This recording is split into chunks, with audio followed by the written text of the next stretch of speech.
So what is going on YouTube? My name is and welcome to another video in which we're going to be discussing about Animated.Value as promised in the last one. So Animated.Value, what it is and how it is different from a regular number.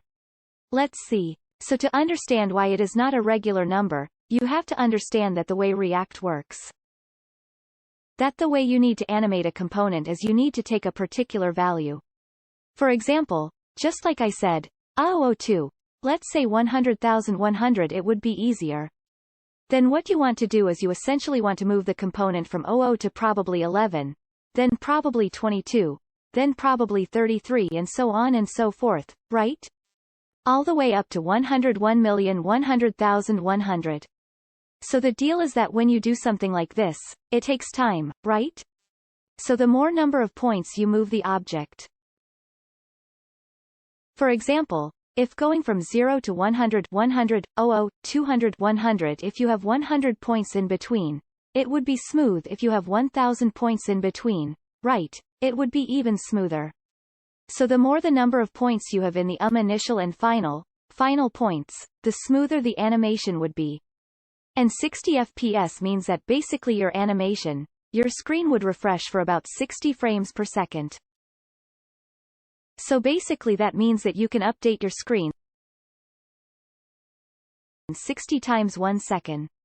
So if your animation, for example, if you want this thing to happen in 1 second, so if you do the math a little and you want 60 frames per second, that means that you have essentially 60 frames to move from this point to that point.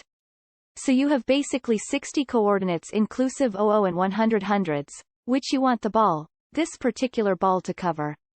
Alright, coming to why animated value is needed, you see that 60 by 60 frames per second means if you use a regular number, you're gonna re-render your component again and again and again, 60 times, right?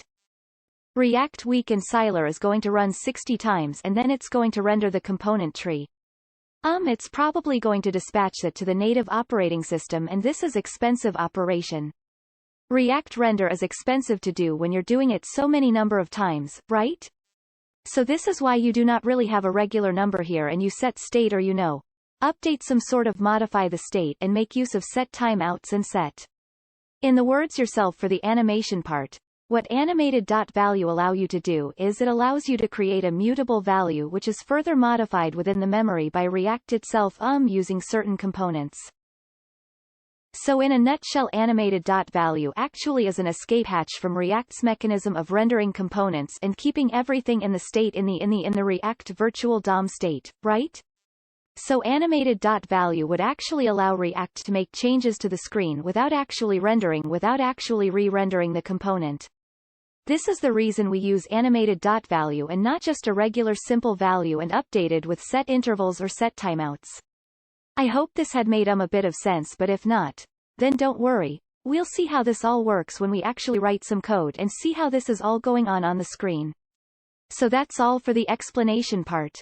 This is mostly the same for Animated.Value XY as well, which we use in the Hello World. It's just that Animated.Value XY makes use of two coordinate system and Animate.Value is just a single value you can animate. So yeah, that's pretty much it for this video. If you liked it, don't forget to like and subscribe. Thank you for watching and I'll see you then in the next one.